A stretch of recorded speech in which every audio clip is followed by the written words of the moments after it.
अस्सलाम वालेकुम नाज़रीन। प्रोग्राम बातचीत के साथ मैं हूं आपकी मेज़बान आयशा सिद्दीक़ा।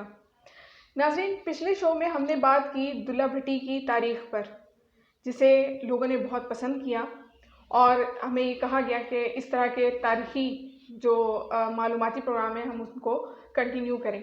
तो उसी तसलसल को बरकरार रखते हुए आज हम आपके साथ एक शहर के बारे में बात करेंगे, उसकी तारीख़ के बारे में बात करेंगे और वो शहर बहुत मारूफ़ है, आप सब लोग उसको बहुत अच्छी तरह से जानते हैं। शहर का नाम है पिंडी भटियाँ। पिंडी भटियाँ का किस वजह से ये शहर का नाम रखा गया, इसकी वजूहात क्या हैं और ये आया जो पिंडी भटियाँ इसको कहा जाता है, क्या ये किसी तरीके से इसका ताल्लुक़ जो है वो भट्टी बिरादरी से जुड़ता है या इसकी तारीख़ जी। तो आज हमारे साथ मौजूद है स्टूडियो में मारूफ शायर, मुहक्किक और सीनियर सहाफ़ी जनाब आज़म तौक़ीर साहब। खुशामदीद आज़म साहब। जी बहुत शुक्रिया आपका। आज़म साहब, पिंडी भटियाँ बहुत मारूफ शहर है जी और हमारे नाज़रीन जो है बहुत से लोग, तो ज़्यादातर लोग उसको जानते हैं। इस शहर की इसको पिंडी भटियाँ ही क्यों कहा जाता है? मतलब क्या इसकी तारीख़ जो पिंडी भटियाँ इसको कहा जाता है, ये भट्टी बिरादरी की वजह से इसकी वजह निस्बत है या क्या है? कुछ थोड़ी सी तारीफ़ बताएं इसके बारे में। जी बहुत शुक्रिया आयशा जी। ज़ाहिर बात है, हर शहर की, हर गांव की एक तारीख़ तो होती है, वो जिस तरह की भी हो। पिंडी भटियाँ जो है, ये सबसे पहले मैं तो ये बताऊंगा कि पिंडी भटियाँ से पहले ये भट्टी बिरादरी कहाँ से आई और इस इलाका में कैसे पहुंची, फिर पिंडी भटियाँ किस तरह आबाद हुआ। भट्टी बिरादरी जो है, इनका तल्लुक जैसलमेर, बीकानेर और भटनेर, ये इंडिया में इलाके हैं, मौजूदा इंडिया भारत जो है उसमें इलाके हैं। ये सारी बिरादरी वहाँ रहती थी। अच्छा। और इसमें मुख्तलिफ चीज़ें हैं। कुछ कहते हैं कि वहाँ ये आपस में लड़ते बहुत ज़्यादा थे, उस वजह से इन्होंने, कुछ कबीलों ने जो है वो हिजरत की और मौजूदा पाकिस्तान के मुख्तलिफ इलाकों में आ गए। इन्होंने ये पार्टीशन के टाइम पे की नहीं, या बहुत पहले, ये तो बहुत, पहले हो चुकी थी। ये तो कल की बात है, वो बहुत पहले की बात अच्छा। है। तो कुछ हवाले ये हैं जो ज़्यादा मोतबर लगते हैं कि चूँकि पहले पानी का इंतज़ाम बहुत कम था, नहरें थी नहीं और पानी ना होने के बराबर था, और लोग वहाँ जाकर डेरा डालते थे जहाँ दरिया होता था, कोई इस तरह का पानी का जरिया होता था। तो वहाँ से ये लोग निकले, भटनेर से, बीकानेर से और एक और इलाका है, 2-3 इलाकों से ये निकले और मौजूदा पाकिस्तान के मुख्तलिफ इलाकों में आकर आबाद हो गए, जिनमें रावी दरिया जो है इसके किनारे भी आबाद हुए, इसी तरह चनाब किनारे जाके आबाद हो गए, तो मुख्तलिफ बस्तियों की शक्ल में। अब हम आते हैं पिंडी भटियाँ की तरफ। पिंडी भटियाँ, जब भट्टी बिरादरी वहाँ से उठकर आई तो पिंडी भटियाँ का कोई वजूद नहीं था। अच्छा। ये जंगल था। तो इसके साथ एक गांव पिंडी भटियाँ से पहले भी है। अच्छा। उसका उसका नाम है बाग। अच्छा। बाग में हंजरा कबीला जो है, कौम जो है, कास्ट जो है वो रहती है। तो ये वहाँ से उठकर आए और इन्होंने वहाँ आकर उस गांव में रहना शुरू कर दिया। उन्होंने वेलकम कहा कि ठीक है, आप लोग भी बैठें यहाँ हमारे साथ। उस वक्त एक ये भी इशू था, हंजरा कबीला जो था वो पहले से यहाँ पे मुकीम था। जी, हंजरा कबीला जो है वो पहले से वहाँ का मुकीम है। अच्छा। अब उस वक्त ये भी प्रॉब्लम नहीं था कि किसको किसकी ज़मीन का इशू नहीं था, ज़मीनें खाली पड़ी थी, लोगों को इशू ही नहीं था, बल्कि जो खेती बाड़ी है वो बहुत कम ज़मीन पे होती थी। तो इन्होंने खेती बाड़ी शुरू कर दी यहाँ आकर। अब एक दो चीज़ें जो हैं भट्टी बिरादरी में वो शुरू से लेकर आज तक चलती आ रही हैं। वो एक तो ये है कि जैसे लड़ाई झगड़े करना, या उसमें लड़ते बहुत ज़्यादा थे। अच्छा। दूसरा ये था, ये शिकार खेलते थे। अब जहाँ तक शिकार का तल्लुक है, तो ये शिकार खेलने के लिए एक दिन निकले। अच्छा। तो जहाँ अब पिंडी भटियाँ मौजूद है, यहाँ एक बहुत बड़ा भीड़ था, ऊपर दरख्त थे, घना जंगल था। तो एक तमाशा इन्होंने वहाँ पे देखा, और वो तमाशा ये था कि भेड़ जो होती है बड़ा मासूम सा जानवर है, जितने भी जानवर है सबसे ज़्यादा बकरी से भी मासूम जानवर है। और वहाँ एक भेड़ है और इसका एक बच्चा है छोटा सा, तो उसको भेड़िया जो है वो उठाने की कोशिश कर रहा है और भेड़ उस बच्चे को उठाने नहीं दे रही। अब ये लोग उस सीन को देखकर दंग रह गए कि भेड़िए और भेड़ का आपस में क्या ताल्लुक है। भेड़िया तो भेड़ को भी खा जाए, 10 भेड़ों को भी खा जाए, और ये कैसी भेड़ है कि अपने बच्चे को उठाने नहीं दे रही।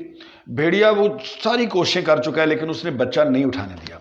खैर, इन्होंने कुछ देर तमाशा देखने के बाद उस भेड़ को पकड़ा, उस बच्चे को पकड़ा और गांव लेकर आ गए।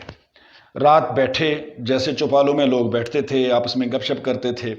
तो गपशप हुई और इन्होंने सोचा कि एक भेड़ भला भेड़िए का कैसे मुकाबला कर सकती है। इसका मतलब ये है कि ये इलाका, ये मट्टी जो है, ये इतनी ताकतवर है कि इस भेड़ को इतनी ताकत मिली इस मट्टी से, और हमें चाहिए हम वहाँ जाकर अपना शहर या गांव आबाद करें। सही। खैर ये बात हुई भटियों के आपस में, और इन्होंने हजरा कबीले से इजाज़त तलब की कि अगर आप कहें तो हम एक अपनी अलहदा बस्ती बसा लें। ठीक है। तो उन्होंने कहा जी हमें तो कोई एतराज़ नहीं है, अगर आपको कोई यहाँ तकलीफ, उन्होंने कहा तकलीफ़ की बात नहीं है, हम बिल्कुल खुश हैं, लेकिन हम वहाँ बस्ती बसाना चाहते हैं जो सिर्फ भटियों की हो, प्योर। तो उन्होंने कहा जी ठीक है बसा लें। वहाँ जाकर ये इन्होंने बस्ती पिंडी भटियाँ बसाई, जो बढ़ते बढ़ते बढ़ते बढ़ते कस्बा बनता गया। और उसके बाद ये आज भी सारी भट्टी बरादरी वहाँ पे बैठी है। यानी वहाँ पे ज्यादातर जो है ये इसकी जो नाम का है, वो जो वजह निस्बत जो इसकी है वो सही है, फिर इसका वो सही है। यानी पिंडी भटियाँ जो कहा जाता है उसमें ज्यादातर मौजूद है। जी, भट्टी ही बरादरी। वैसे तो सारी बात है, कोई भी शहर है, कोई भी गांव है, उसमें सारी बरादरियां मौजूद होती हैं, लेकिन ज्यादा तादाद जो है वो भट्टियों की है। तो ये बस्ती आबाद हुई, और इस बस्ती की फिर आगे बड़ी तारीख चलती जाती है, दुल्ला भट्टी तक, दुल्ला भट्टी के बाद भी, लेकिन दुल्ला भट्टी तक बड़ी अजीब गरीब तारीख है इस कस्बे की। अब वो तहसील बन चुका है हाफिजाबाद की, और डिवीज़न है उसका गुजरांवाला। ठीक है। तो इस तरह करके ये शहर आबाद हुआ। और फिर पिंडी भटियाँ जो है, अच्छा अब इसका एक और, हाफिजाबाद ज़िला में होते हुए भी पिंडी भटियाँ और हाफिजाबाद में बहुत फ़र्क है। अच्छा। लैंग्वेज, लहजे का, लैंग्वेज नहीं बल्कि लहजे का हम कहेंगे कि हाफिजाबाद के लोग जो हैं वो कहते हैं इसको उंगली, और पिंडी भटियाँ के लोग इसको कहते हैं अंगली। अच्छा। वो अंगली कहते हैं, चनियोट से और सरगोदा से जाकर मिलती है, उसका लहजा मिलता है, तो वहाँ आकर ये थोड़ा चेंज। इस इलाके की कोई ज़बान का कोई मखसूस नाम है? जैसे पिंडी के लोग हम उन्हें कहते हैं जी पोटोहारी बोलते हैं जी, तो इनकी कोई ख़ास है, या बस वो जैसे उसमें आप कह रहे हैं कि तलफ़ुज़ का पंजाबी बोली जाती है, सराइकी बोली जाती है, तो वो थोड़े थोड़े अब जो अपना साउथ पंजाब है, अगर वहाँ पे जाएं तो वहाँ पे मुल्तान में और तरह की सराइकी होती है, आगे राजनपुर में और तरह की है, बिल्कुल से चला जाए तो और तरह की। तो इसमें ये पंजाबी की ही किस्म है या इसकी कोई अलग नाम है इसका? नहीं, ये बेसिकली तो आपने पोठवारी की भी बात की, बहुत अच्छी आपने बात की कि ये सारे लहजे हैं पंजाबी के। जी बिल्कुल। और ये तो वही लहजा है बुनियादी तौर पे, सिर्फ चंद लफ्ज़ों का जो है ना, वो वैसे भी कहते हैं ना कि हर 10 मील के बाद उसका लहजा थोड़ा हर जुबान का चेंज होता है। ठीक है, मिसाल के तौर पे जो पिंडी भटियाँ के लोग कहते, वो भाई को कहते हैं भिरा। अच्छा। या भाई, मतलब पूरा तलफ़्फ़ुज़ जो है ना, लफ्ज़ जो लिखा जाता है वही बोलते हैं भाई। अब अगर आप शुफरा में आ जाएं तो वो कहेंगे भाई।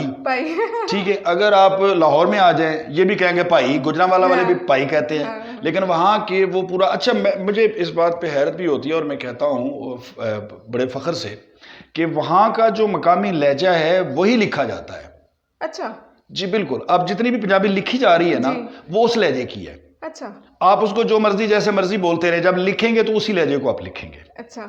ठीक है, तो बस इतना फ़र्क है, ज़ुबान वही है, पंजाबी ही है, थोड़ा सा लहजे में जो है ना वो चेंज है। वो बाज़ औक़ात बड़े अच्छे लग रहे होते हैं, ये तेरी अंगली, ठीक है, वो बड़ा अच्छा लग रहा होता है बाज़ औक़ात। नहीं, ये तो हमारे यहाँ का कल्चर है कि हमारे यहाँ जो लैंग्वेज की वैरायटी है ना वो बहुत ज़्यादा है। हाँ, और बहुत अच्छी, आप सुने तो हर ज़ुबान की जो है उसकी अपनी एक चाशनी है। जी बिल्कुल। और बहुत ज़्यादा वो हमें जो है ना सुन के बड़ा अच्छा लगता है, हमारा कल्चर है और यही एक अच्छी चीज़ है जो हमारे यहाँ नज़र आती है। और फिर भी इसमें एक बात ये भी है कि अगर बेशक आपके लहजे का फ़र्क है, सारा कुछ है, लेकिन सकाफ़त कॉमन है, वो तो सेम है तकरीबन, वो तो सेम है बिल्कुल। एक ही सकाफ़त को सब लोग हम लोग फॉलो। नाज़रीन, अब जैसे हम लोग सकाफ़त की बात कर रहे हैं तो यकीनन आप लोगों को भी प्रोग्राम अच्छा लगा होगा कि एक मशहूर शहर की जो है उसकी तारीख़ आज आपको हम लोगों ने बताई, और बड़ा शुक्रिया हम अदा करते हैं अपने बहुत आज़म तौक़ीर साहब का कि वो हमारे लिए उन्होंने वक्त निकाला और आप लोगों के हमारे नॉलेज में इतना इजाफा किया।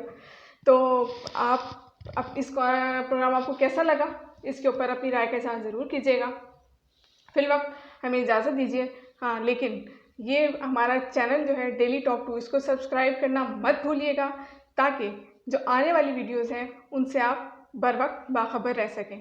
तो बहुत शुक्रिया, मिलते हैं अगले किसी शो में किसी नई तारीख़ के साथ, किसी नए शहर की, किसी नई सकाफ़त की तारीख़ के साथ। उस तक के लिए इजाज़त दीजिए।